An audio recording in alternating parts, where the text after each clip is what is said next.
बिहार की राजनीति में चिराग पासवान का अग्नि परीक्षा 6 तारीख को है, चुनाव परिणाम आने के साथ। चूंकि चिराग पासवान चुनाव से ठीक पहले भारतीय जनता पार्टी के साथ गठबंधन कर लेते हैं और एनडीए में वापसी कर जाते हैं। राजनीतिक जानकारों का मानना है कि अगर भारतीय जनता पार्टी एक भी सीट हारती है या फिर मोकामा की सीट जहां पे तकरीबन 15,000 के आसपास पासवान है, अगर वहां पे भारतीय जनता ज्यादा मार्जिन से चुनाव हारती है तो एनडीए में चिराग पासवान का वजन जो है वो कम जाएगा।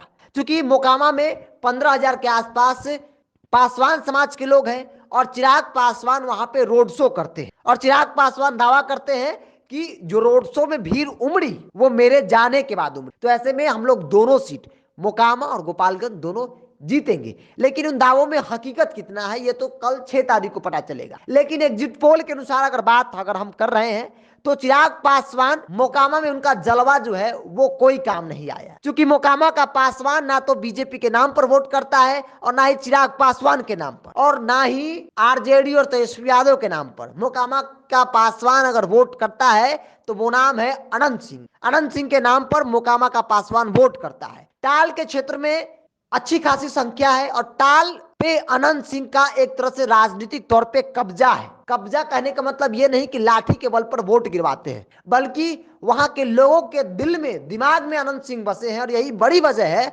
चाहे कोई भी नेता चल जाए या फिर कोई बड़े चेहरा चले जाए, वो वोट सिर्फ और सिर्फ अनंत सिंह के नाम पर ही जाता है। तो इसलिए हम कह सकते हैं कि चिराग पासवान का अग्नि परीक्षा है कल। अगर मोकामा में वाकई में जो चिराग पासवान दावा करते हैं कि मोकामा का पासवान बीजेपी को वोट किया है या करता है तो फिर उन दावों में कितना हकीकत है यह कल शाम तक स्पष्ट हो जाएगा। अगर भारतीय जनता पार्टी मोकामा हार जाती है, ज्यादा वोटों से हारती है, तो फिर चिराग पासवान का वजन जो है, कद जो है वो एनडीए में कम हो जाएगा। राजनीतिक जानकार ऐसा मानते हैं कि अगर चिराग पासवान उपचुनाव के बाद बीजेपी से गठबंधन करते हैं, एनडीए में वापसी करते, तो शायद उनका कद जो है और ज्यादा बढ़ जाता। लेकिन चिराग पासवान हड़बड़ी में यूं कहे तो बीजेपी के प्रेशर में आकर वो तुरंत फैसला ले लेते हैं और बीजेपी के लिए प्रचार में कूद जाते हैं। और कहीं ना कहीं ये डिसीजन जो है वो चिराग पासवान के लिए गलत भी साबित हो सकता है। क्योंकि यह माना जा रहा है, जो एग्जिट पोल आ रहे हैं उसके अनुसार, कि चिराग पासवान का रोड शो जो मोकामा में हुआ वो मोकामा के पासवानों पर उसका कोई असर नहीं है। बेशक चिराग पासवान यह दावा करते हो कि वो पासवानों के नेता है, रामविलास पासवान का असली अगर राजनीतिक विरासत किसी के पास है तो वो चिराग पासवान है।